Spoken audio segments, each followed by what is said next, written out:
Hello అందరికీ welcome to Sangeeta's kitchen. ఈరోజు మన కిచెన్లో వచ్చేసి కాకరకాయ పకోడీ ఫ్రెండ్స్. కొంచెం వెరైటీగా ఉంది కదా, వెరైటీగా ఉన్న చాలా టేస్టీగా ఉంది ఫ్రెండ్స్.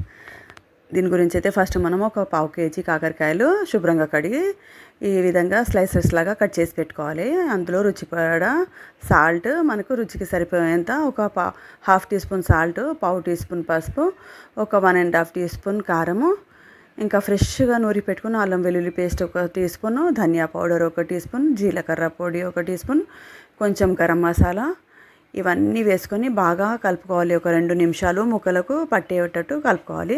నాకైతే కొంచెం కారం తగ్గినట్టు అనిపించింది, అందుకే నేను ఇంకా ఒక 1/2 టీ స్పూన్ కారం వేశాను. మొత్తం అయితే 2 స్పూన్ల కారం వేశాను ఫ్రెండ్స్. ఇందులో అయితే ఇప్పుడు అది శనగపిండి అయితే ఒక 200 గ్రామ్ వేశాను. అలాగే ఒక 100 గ్రామ్ బియ్యం పిండి కూడా వేసానండి. వేసి బాగా కలుపుకోవాలి. ఈ విధంగా అస్సలు వాటర్ అనేది వేసుకోకూడదు. ఈ విధంగా కలుపుకున్న తర్వాత ఆయిల్ వేడవ్వడానికి కడాయిలో పెట్టుకోవాలి. ఒక 200 గ్రాములు 1/2 kg ఆయిల్ అయితే వేడెక్కిన తర్వాత అందులో మనము ఇలా విడివిడిగా వేసుకోవాలంటే, ఇలా ఉండలుండలాగా వేసుకోకుండా.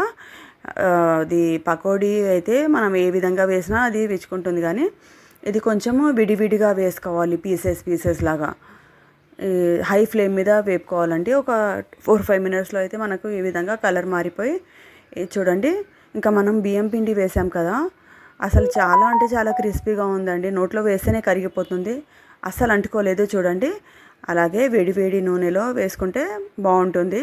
నూనె చల్లారితే ఏమవుతుందంటే పకోడీకి నూనె మొత్తం వచ్చేస్తుంది, నూనె పట్టుకుంటుంది. వేడి నూనెలో వేసామనుకోండి నూనె మొత్తం వదిలేస్తుంది. కానీ బియ్యం పిండి తప్పకుండా కలుపుకోవాలి. చూడండి ఎంత క్రిస్పీగా వచ్చాయి.